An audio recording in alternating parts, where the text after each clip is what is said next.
माननीय श्री दिग्विजय सिंह। धन्यवाद माननीय उपसभापति महोदय। हम चाहते थे कि माननीय गृह मंत्री जी यहां उपस्थित रहे, क्योंकि उन्हीं के राज्य का ये मसला है और उन्हीं के विवेक और उन्हीं के सुझाव पर शायद ये मंत्रालय कृषि विभाग से लेकर गृह विभाग को सौंपा गया है। हम माननीय मंत्री जी और सरकार के आभारी हैं। आपने इस सहकारी विश्वविद्यालय का जो बिल है, प्लीज शांति बनाए रखें प्लीज। उसका नामकरण एक ऐसे वरिष्ठ तत्कालीन सहकारिता के कांग्रेस के कार्यकर्ता आदरणीय श्री त्रिभुवन दास जी पटेल के नाम से रखा है, जिन्होंने कि सरदार वल्लभ भाई पटेल की प्रेरणा से और वी कुरियन साहब के सहयोग से इस देश में श्वेत क्रांति की अगुवाई की 2014 के पहले। और ये सब माननीय सभापति महोदय 2014 के पहले का मैं जिक्र कर रहा हूं। उसके बाद क्या हुआ है उसकी जानकारी शायद मंत्री जी देंगे। माननीय लोकतंत्र में सरकार की नीयत, उसकी नीति, नियम और कानून जो बनाते हैं उस पर झलकती है। इस पूरे 11-12 साल के इनके कार्यकाल में 3 बिंदु साफ झलकते हैं। एक, हर नीति में, नियम में, कानून में इनकी नीयत झलकती है पूंजीवादी व्यवस्था के पक्ष में। दूसरा, इनकी नीयत झलकती है सत्ता के केंद्रीकरण में, राज्यों के अधिकारों को हथियाने में। और तीसरी, माननीय उपसभापति महोदय आप जानते हैं, हर बात में सांप्रदायिक कटुता फैलाकर वे अपनी नीयत प्रदर्शित करते हैं। माननीय उपसभापति महोदय, गुजरात के ग्राम कैरा में वहां के दूध उत्पादकों ने आंदोलन किया।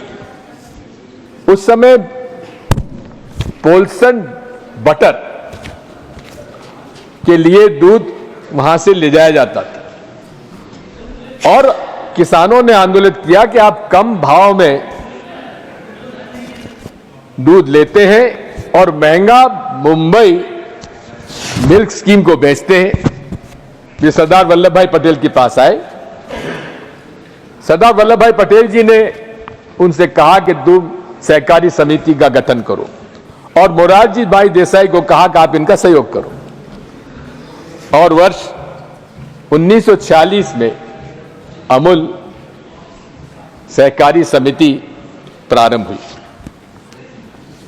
माननीय, ये एक ऐसा उदाहरण है जहां प्रोड्यूसर और कंज्यूमर के बीच की जो खाई है वो पाटता है। सामान्य तौर पर आज के व्यवस्था में किसान को उनकी उपज का केवल 30-40% ही मिल पाता है बिचौलिए और प्रोसेसिंग के बाद। लेकिन अमूल एक ऐसी संस्था है जिसका 80% जो भाव उपभोक्ताओं से आता है वो किसानों के पास जाता है। यही शक्ति है सहकारिता की और इसमें यही कारण है जिसकी वजह से हमारे भारतीय संविधान की आर्टिकल 2043 में संविधान के ऊपर, संविधान में सहकारिता पर पूरा एक आर्टिकल रखा गया। सरदार पटेल ने कहा था, I know of no other instrument so potentially powerful and full of social purpose as the cooperative movement. मैं आपसे अनुरोध करना चाहता हूं सभापति महोदय कि सरदार पटेल ने कहा था कि सहकारिता केवल आर्थिक गतिविधि नहीं है, वह एक अलग प्रकार की जीवन शैली है, एकता की, न्याय की और समरसता की। और इसी सहकारिता को उन्होंने कहा था कि ये भारत को शक्तिशाली बनाएगा और अखंड रहेगा और आर्थिक और सामाजिक विकास के माध्यम से इसे आगे बढ़ाएगा। इसीलिए संविधान में इसे राज्यों की सूची में रखा गया। देखने में आ रहा है माननीय सभापति जी कि लगातार राज्यों के अधिकारी, हमारा राज्यों का हाउस है और इस राज्यों के हाउस में लगातार राज्यों के अधिकार को धीरे धीरे कम किए जा रहे हैं। मैं तो कहता हूं, मंत्री जी यहां है नहीं, अगर अमित शाह जी आपको सरदार वल्लभ भाई पटेल के रूप में एक दूसरा सरदार गुजरात का बनना है तो आप कम से कम उनके विचारों को अंगीकार करिए। सहकारिता के माध्यम से, जनता के, किसानों के माध्यम से, उपभोक्ताओं के माध्यम से, और आदमी को किससे कंपेयर कर? जी मैं वही कह रहा हूं कि साहब आपको करना है तो उसका पालन करिए, उनके विचारों का, लेकिन इन्होंने राज्यों का अधिकार छीना है। मैं आपसे अनुरोध करना चाहता हूं सभापति जी कि आज केंद्र सरकार ने सहकारी मंत्रालय बनाया। पूर्व में यह मंत्रालय कृषि विभाग के साथ था, हमेशा एग्रीकल्चर कोऑपरेटिव मिनिस्ट्री हुआ करती थी, लेकिन किस उद्देश्य के साथ और किस मंशा के साथ माननीय प्रधानमंत्री जी ने सहकारिता को अलग किया और सहकारिता को कृषि से अलग करके गृह मंत्रालय के साथ जोड़ा, ये क्या राज छिपा है मैं कह नहीं सकता। आज इस मामले में मैं आपसे अनुरोध करना चाहता हूं कि इसमें क्या राज छुपा है, तो जोशी जी आप पता नहीं लगा पाओगे, ये गुजरात का मामला है। मैं अनुरोध करना चाहता हूं कि आज आप देख रहे हैं आई एम नॉट यील्डिंग, इस बिल के माध्यम से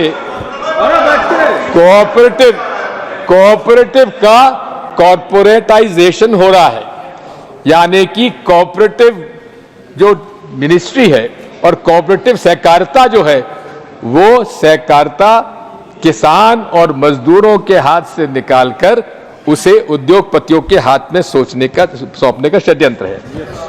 मैं आपसे अनुरोध करना चाहता हूं, भारत और विश्व स्तर पर सहकारिता आंदोलन हमेशा से समाजवादी विचारधारा उसमें निहित रही है। यह श्रमिक केंद्रित आंदोलन रहा है और श्रमिकों के नेतृत्व में चलता है। इसमें कैपिटलिज्म, कॉरपोरेट्स और सहकारिता में यही अंतर है। कैपिटलिज्म में कॉरपोरेट्स जो है पूंजी से मजदूर लेते हैं और यही सहकारिता मजदूरों से पूंजी इकट्ठी की जाकर मजदूरों को उसका हक दिया जाता है। यही फर्क है कॉरपोरेट्स और कोऑपरेटिव के बीच में। मैं आपसे अनुरोध करना चाहता हूं, हमारे संविधान में कोऑपरेटिव सोसाइटीज में हर 5वें साल चुनाव होना चाहिए। 6 महीने से उससे एक्सटेंशन के बाद किसी हालत में उन्हें चुनाव कराना आवश्यक है। लेकिन आप देख रहे हैं, मुझे मालूम है अनेक प्रदेशों में जहां भारतीय जनता पार्टी की डबल इंजन सरकारें हैं, सहकारी समितियों के चुनाव नहीं कराए जाते और प्रशासक नियुक्त किया जाता है। प्रशासक के माध्यम से वे सहकारी समितियों में जैसा चाहते हैं वैसा मन माना वो एक निर्णय कराते हैं। मैं और की बात तो नहीं जानता ज्यादा, लेकिन मध्य प्रदेश के बारे में कहना चाहता हूं। मध्य प्रदेश में 4536 टैक्स हैं, प्राथमिक सहकारी समितियां हैं। उनमें से 3800 यानी कि 80% जो प्राइमरी एग्रीकल्चर सोसाइटीज हैं वे पूरी तरह से आज ओवरड्यू हो चुकी हैं, भारी घाटे में हैं और वहां के चुनाव भी नहीं हो रहे। इसी प्रकार 38 जिला सहकारी बैंक में से लगभग 13 जिला सहकारी बैंक की हालत यह है कि वे 2000 रुपए भी अपने सदस्यों को नहीं दे सकते। इसी प्रकार घोटालों का अंबार है। शिवपुरी जिला सहकारी बैंक में 100 करोड़ का गबन हुआ, कोई कार्रवाई नहीं हुई। इसी प्रकार ग्वालियर में 25 करोड़ गबन हुआ, कोई कार्रवाई नहीं हुई। यही नहीं है माननीय सभापति महोदय, अनेक सहकारी संस्थाओं में 20 साल से सहकारी समिति के चुनाव नहीं हुए और प्रशासक को बैठा रखा है। ये माननीय मंत्री जी, इस बारे में आप कम से कम जोशी जी, गृह मंत्री जी को इतना बता दीजिए, अरे सहकारिता मंत्री जी को बता दीजिए कि कृपया आप सहकारिता के मंत्री हैं तो कम से कम राज्यों में क्या सहकारिता की हालत है पता लगा लीजिए।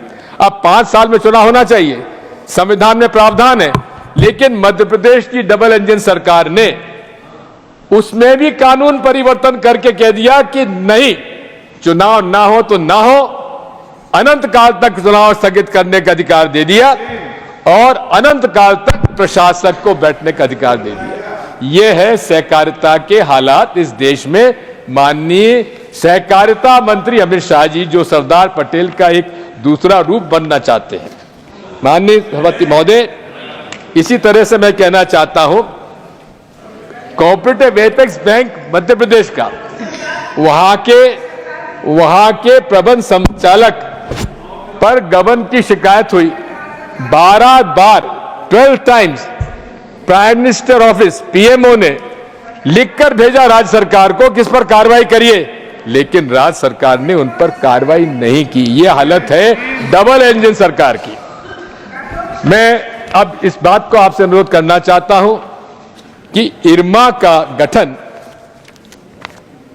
कुरियन साहब के, कुरियन जो कि पूरी तरीके से जिन्होंने कि अमूल का प्रबंधन किया और उसे स्टेटस दिया, उन्होंने इरमा का गठन इसलिए किया क्योंकि जरूरत थी वहां पर ऐसे मैनेजर्स की, ऐसे कार्यकर्ताओं के, ऐसे कर्मचारी अधिकारियों को जिनके अंदर की किसान और मजदूर के हित में और किसानों को संगठित करने की क्षमता हो, उनमें पैदा की जाए। इसलिए इरमा का गठन किया गया और वो गठन जो है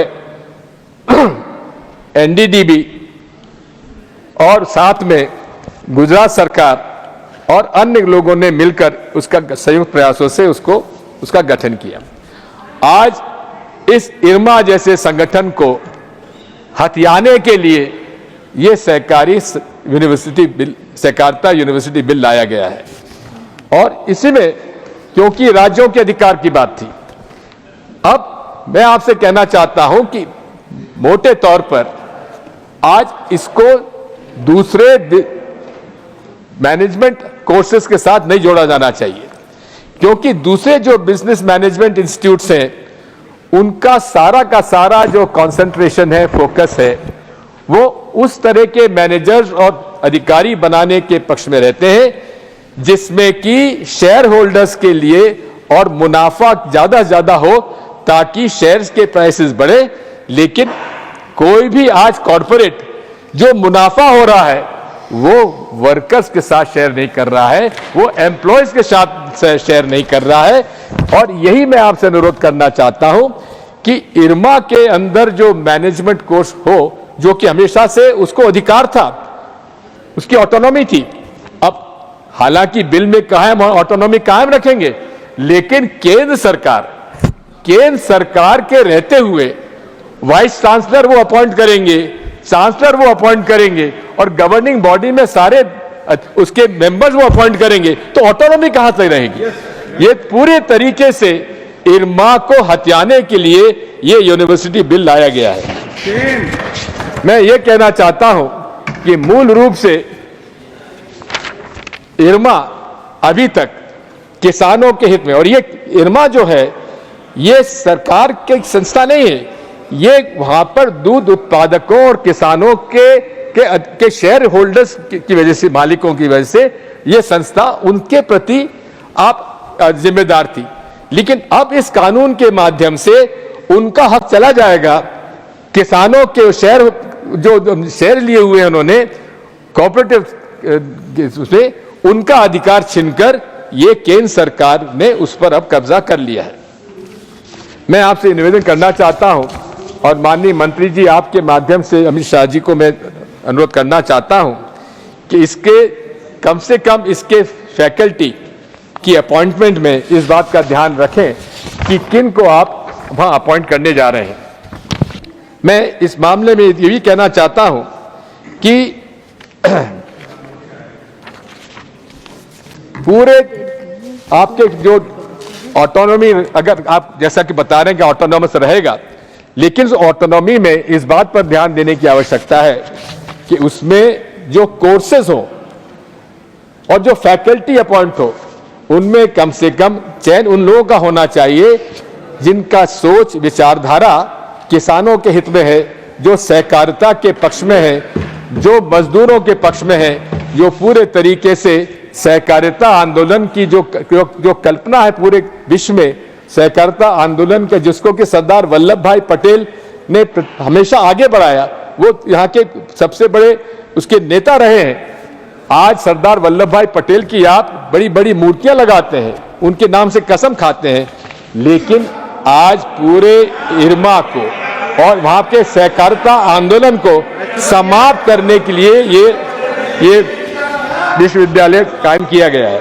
मैं ये भी अनुरोध करना चाहता हूं, इसका एडमिशन टेस्ट भी अलग, जो कंबाइंड एडमिशन टेस्ट होता है बिजनेस मैनेजमेंट के इंस्टीट्यूट में, उससे अलग रखना चाहिए, क्योंकि जो छात्र यहां पे भर्ती होना चाहते हैं वो लोग मूल रूप से कॉरपोरेट सेक्टर में काम करने के लिए वहां पर उन MBA के कोर्सेज में जाते हैं, इंडियन इंस्टीट्यूट ऑफ मैनेजमेंट में।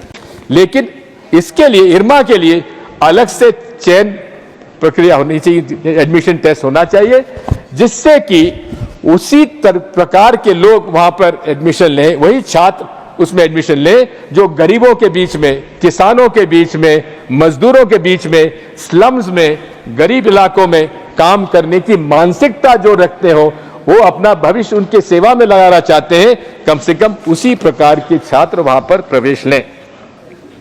मैं ये भी कहना चाहता हूं कि यहां पर आज इरमा की ऑटोनॉमी कायम रखना इतनी आवश्यक है। हम नए विश्वविद्यालय की स्थापना का समर्थन करते हैं और इस तथ्य की भी सराहना करते हैं कि इसका नाम आपने हमारे कांग्रेस के एक महान नेता त्रिभुवन दास जी पटेल के नाम रखा, लेकिन इसकी कोई आवश्यकता नहीं थी। आप इरमा को इसमें शामिल करे बिना भी आप विश्वविद्यालय बना सकते थे, लेकिन आपका जो हिडन एजेंडा है वो हिडन एजेंडा है इरमा को समाप्त करो, किसानों का सहकारी आंदोलन समाप्त करो, तभी जाकर उनका उद्देश्य पूरा होगा, तभी यही उनकी नियत है जिसका जिक्र मैंने आपसे पहले किया था।